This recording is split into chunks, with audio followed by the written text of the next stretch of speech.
Hi, welcome to CAN TV. Thank you for tuning in. My name is Erica Reyes-Smith, and I'm from Family Credit Management. We're a nonprofit debt counseling, credit counseling organization. If you're interested in our company, you can look at us on our website at www.familycredit.org. You can also call at 1-800-994-3328. And like it says there, we're debt consolidation, money management, but we also have some amazing resources on our website.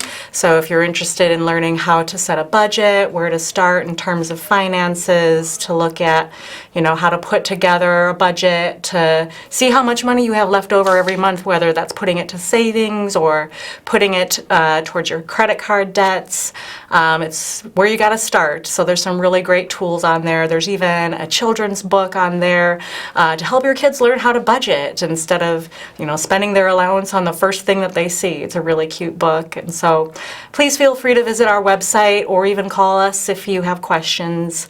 We've been operating for over 23 years, and so I'm a credit counselor there, and I have people talk to me all the time regarding their debts or how to improve their credit score. Looks like we had a caller come in. Is that correct? No, sorry, I just saw it flash up. So anyway, I'm here to talk to you a little bit about finance. This morning I took a call from somebody and they were asking me about transferring a balance from their credit card, from one credit card to another credit card. And I thought that was a really interesting question because there's a lot of factors to determine whether or not that's a good idea. Fortunately for this certain person calling, she'd already been approved for a credit card that covered the balance of what she wanted to transfer, and it was going to be 0% for 18 months, in which case that could be a helpful transaction. But what I was able to point out to her is that most of these balance transfers are going to end up costing you in balance transfer fees, so up to 5% to take into consideration.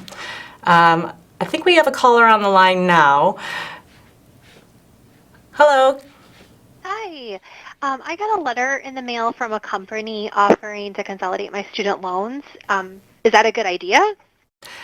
That's a really great question. There's a lot of things that you should consider when it comes to your student loans. Major thing could be whether it's a private student loan or if it's federal. And in any case, whenever it comes to your finances, it's important to weigh up your options. When you're receiving things in the mail, a lot of advertisements might seem like great deals, but you should ask yourself, why is it that they want to take your student loans? And the answer is always that they're going to make a profit somehow from you transferring their loans. And it's just like any other loan, essentially. You've got to look at what the interest rates are, what you qualify for. You may need to have a better credit score even to qualify for what they're offering. So you want to take that into account before you send off applications for, consolidating your loans. Also, look at who your loans are with in the first place and what possible benefits do they have for sticking with them. There are government benefits that they would offer to you to be able to pay down your debt, or even income-based repayments that could be even lower than what you're going to be paying over. It sounds like we have another caller on the line already, so hello? Hi, great show. I'm glad you guys are talking about this. One question I had was about my student loan. I've been working pretty hard to pay it off, and I'm almost done, which is woohoo. Great. But, yeah, tell me about it. But my question is, there's all this extra work going on to forgive student loans, and for people like me who are actually paying off their student loans, well, what do we do about it? Can we start to maybe get some reimbursement or something for somewhere, or are we just, out of luck? I'll get off and let you answer the phone. Thanks. Thank you for your question. I mean, that's a great question. If you feel like, why am I paying this if people are getting their loans forgiven? And it isn't as easy as you might think to get your student loans forgiven. There are sort of schemes that, there may be in terms of if you work for a nonprofit and you hit a 10-year mark and you've been making regular low payments, that you can look at to get like an income-driven forgiveness in terms of those loans. And sometimes as well, forgiven debt can be classed as income. So you got to bear that in mind if you are able to take advantage of any loan forgiveness schemes.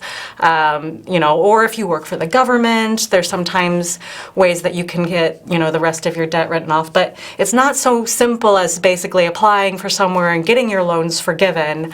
It's often best to try and look into the options of repayment. And if you have been paying down on them for some time, it may be worth looking into if there is anything that you qualify for to get the rest of them forgiven, and look at the implications of that. Don't fall past due on them. It doesn't help. To continue to have a low repayment shows responsibility, and often, you may actually qualify for something that helps you to lower your monthly payment. So if it's hard for you to afford it, to look for those income-based loan forgiveness programs. So thanks for that. In terms of like the nonprofits that you work for, typically you have to be, doing like a 30-hour at least minimum week and keeping up with the regular payments. And student loans can have an impact on your credit score as well. There's a lot of things to take in consideration. So it's definitely not a good idea to just ignore them or to stop paying them in hopes that you're going to be forgiven. But definitely, depending on who your loan is with, like if it is with the Department of Education, it's best to contact them directly. See what they have on offer for you, if anything, to look at your situation, who you work for, what your income is. And you could even consider, consolidation, like our previous caller was asking about, in terms of if you could qualify for a very low interest rate. Also look at how long you would be paying that for, and how long that interest rate is going to be in place. Is it variable? Is it suddenly going to spike up on you and actually end up costing you more in the long run, or pay them in a longer time frame? And look at the reviews too for any place that's offering to consolidate your loans. Are they vicious, in terms of if you do miss payments, what happens? Do they take you to court right away? You should definitely avoid companies that are going to be very aggressive in terms of trying to pursue you for that debt, because oftentimes you might be able to get a much more relaxed program with the Department of Education if you have a federal loan. We have another caller. Hi, welcome to CAN TV. I have a question. What is the essential factor for your credit score? Okay. There's so many different things that can go into a credit score, the factors, but definitely the major thing would be to show that you're responsible. And so on-time payments, big deal. No matter what your balances are and your minimum payments are, make sure you hit them and get them on time. But of course, carrying a high balance as well can have a negative impact on your score. It's a common myth that I hear a lot, that people think they have to carry balances on their cards in order to have a good credit score and just keep it on the minimum payments. The reality is, the lower you can keep your balance, and preferably at zero, and pay them every month, use it, pay it off, shows how responsible you are in budgeting, understanding your credit. You show yourself to be a responsible person that they can lend to, and that can increase your credit score. Yes, the credit card companies want you to keep paying them interest, so yeah, they like it if you carry a balance. They might increase your available credit limit if they want to tempt you to increase your balance, but that doesn't affect how the credit bureaus will see you. They're a separate entity. They take all the data that the credit card companies give to them, and then they have a algorithm that they use to determine your credit score. So depending on your available credit, your debt to income ratio can have a big impact as well on your credit score. But ultimately, paying on time, not falling behind, not letting your accounts fall into collections or having a past due balance showing is a major impactor on your credit. So keep up on your payments. It's also, having a lot of cards open too can have a negative impact on your credit. So even if all your balances are low, but you have 10 accounts at 10 different stores that you went in to get that 20% discount when you checked out, and you maybe only have $100 on each, but you've got so many accounts open that are holding balances, that can have a negative impact on your credit as well. So you definitely want to try and narrow it down. Even closing accounts can be a positive thing if you're carrying a lot. So some of the smaller factors are things like credit history. So it's good to have accounts that you've kept current for a long time. The longer you hold them and keep them at a low balance and keep them paid is going to help improve your credit. So you don't have to close all your accounts, and if you can't have one or two main accounts, you keep them low at a balance, or even you keep them at zero and you use them just at Christmas time maybe, and then you pay them off in the beginning of the year, then that's going to improve your credit. No need to close that card, if it comes in use for you and you're able to pay it off. Oftentimes I talk to people who are carrying high balances on a store card because they like shopping there. They get a 5% discount because they have that card, but they're carrying a high balance. And to persuade them that they need to stop doing that comes down to comparing how much you're paying in interest every month versus how much you're saving on that purchase. And if you're carrying thousands of dollars on a store card and they're charging you $50, $60 per month in interest out of your $100 payment, and it's hardly touching the balance and you keep using it, is it really worth $50 per month to continue to keep that card open? And if it's using up most of your available credit on that card, then it's probably hurting your credit score. So it's costing you money, hurting your credit score, not really saving you or serving you. We have another caller. If I fall past due on my student loans, does that affect my credit score? Seems like we have a lot of people interested in their student loans today. It must be a thing. So yes, actually that can happen. They will report to the credit bureaus, and sometimes you can have your student loans deferred where you're not having to make payments on them just yet. But as soon as you are in a position where you're expected to pay, and if you start paying and then you don't, then you're going to end up in a situation where that is showing on your credit report as defaulting. Missing payments can account for around 35% of your credit score. So it's definitely a good idea to figure out a way to pay, and look into the options that you might have, like we were mentioning before, on having like an income-based repayment plan, or depending on who you work for, if there's help there. Sometimes there's programs, even if it's not a government position or a nonprofit. Sometimes companies will have benefits in terms of helping you with your student loans. It's definitely worth, going to your HR department and asking about it, and looking at if your payment is fair. But it is a good idea to keep paying them if you're concerned about your credit score, because yes, it can actually have an impact on that. So we were also talking a little bit about, transferring balances, in terms of student loans. We were talking about moving them to, a consolidation, and then earlier we were also talking about moving a credit card debt from one credit card to another. Don't just jump into something that sounds like it has a good repayment option for you, that sounds cheaper per month. It could end up costing you more in the long run. There can be transfer fees. There can be variable interest rates. If you're not able to pay off whatever debt you're putting into another lender within a certain time frame that they give you, make it sound good to basically bait you in and get you to give their debts to them, then it can end up costing you. And you kind of need to look at student loans the same as any other loan. When you owe that debt, and you've signed up, basically, you've gotten the benefit from it in the schooling that you did. It's something that you've purchased. And so, yes, they report to the credit bureaus, and it can have an impact on your score. And if you are getting a lot of things in the mail asking about that, I just also want to throw out there to be wary about scams. People are sometimes able to gain information on you to know that you either have past due debts or student loans.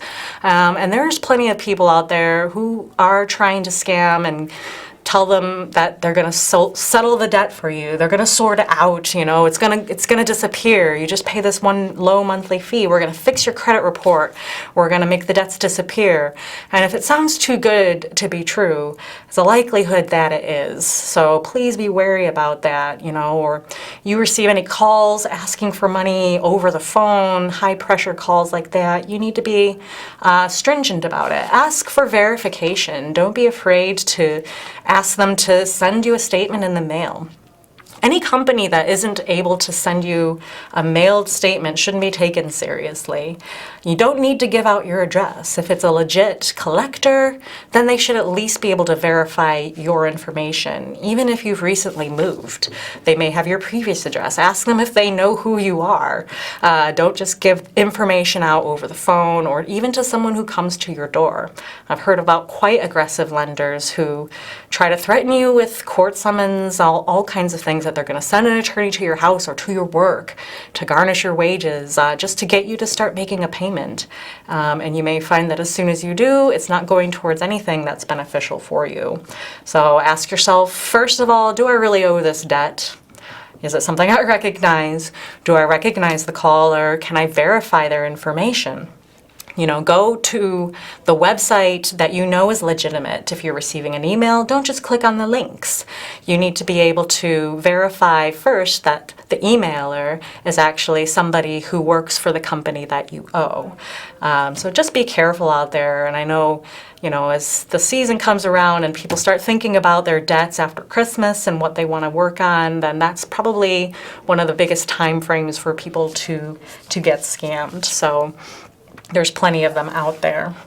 In talking about, your student loans, and then we were talking about credit reports and how it could affect your score, actually can have a positive impact, because length of credit history, like we were talking about before, can have a positive impact on your credit if you're paying it. So sometimes, these loans that are there for a long time and you're paying on them over time could also improve your credit. So it's not all doom and gloom if you have that showing on your credit report that you owe, just so long as you're making the payments and not falling too far behind.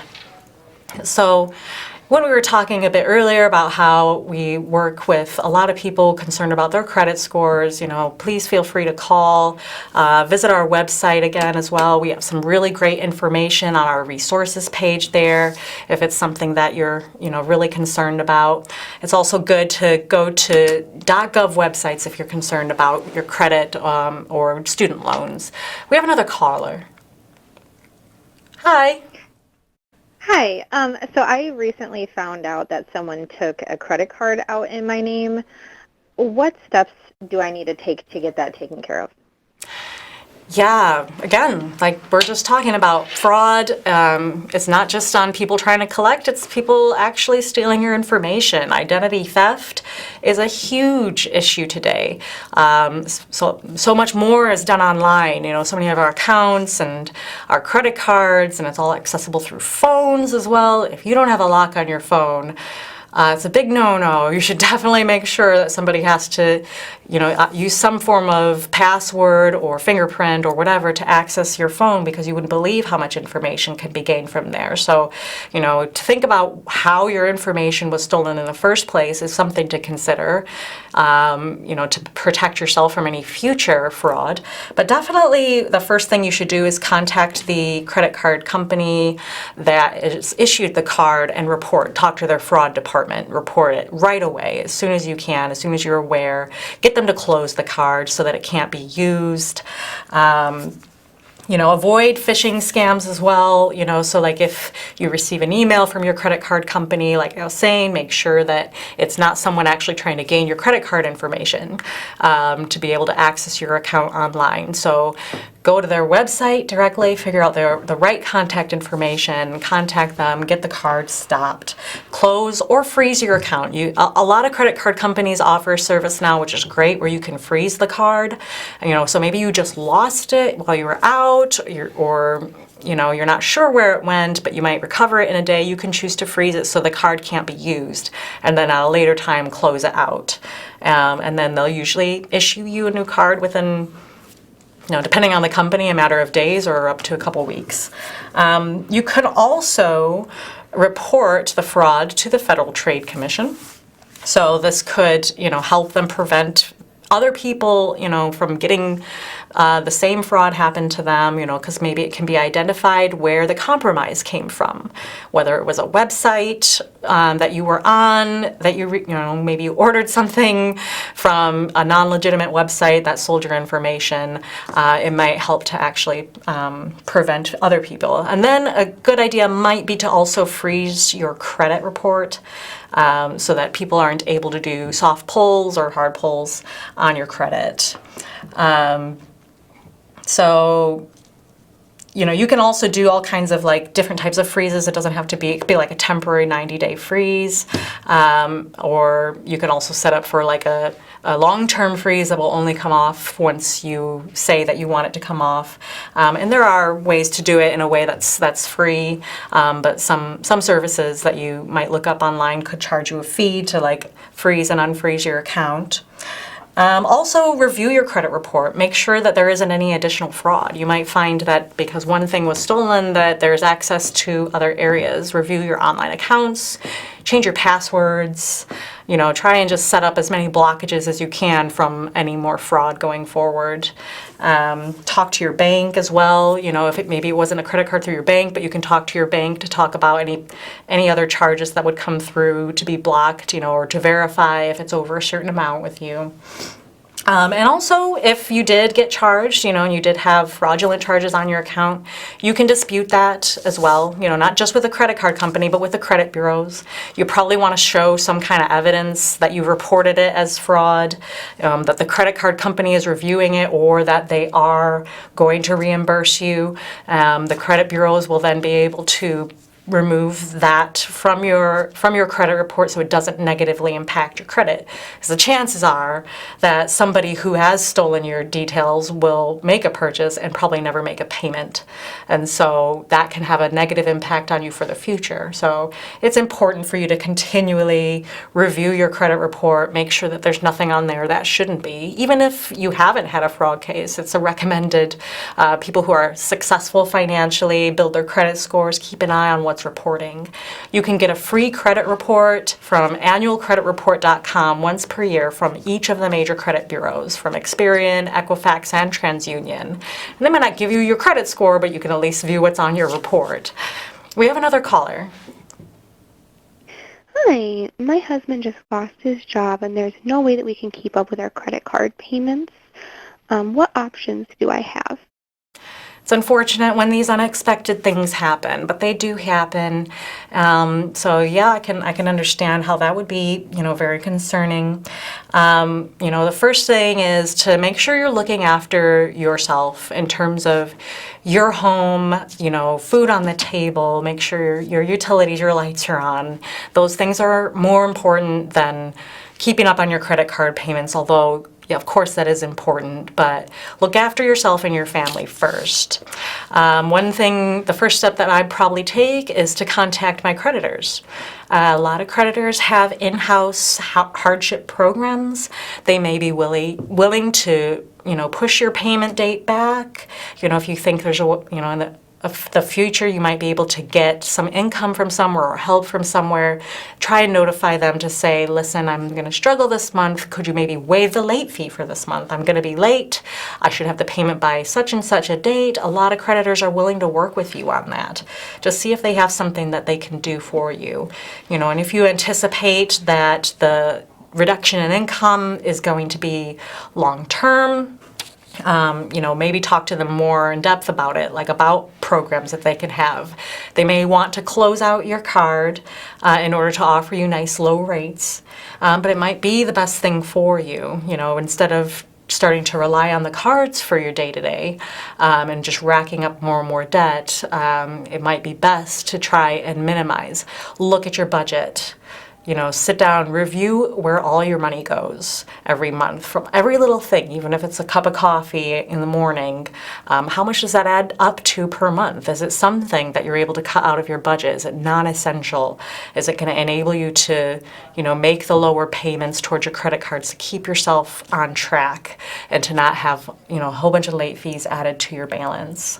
There are other options. A lot of people then at that point start looking into debt consolidation, trying to get the balances cleared.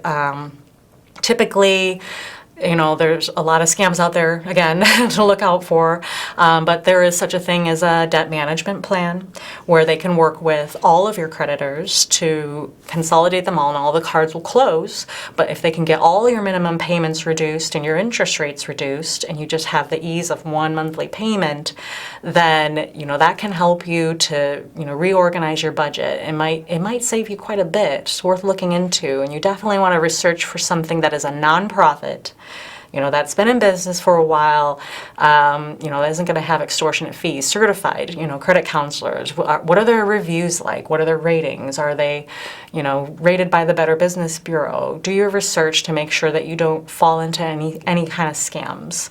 And if you want information on that, again, take a look at our website. We have some tips on there. One thing I would want to warn you about, or anything that you may start getting calls from people trying to offer you scams. Oh, we can wipe out your debt. You only have to pay 50% of your balance. Nice low minimum payment. Again, if it sounds too good to be true, it probably is.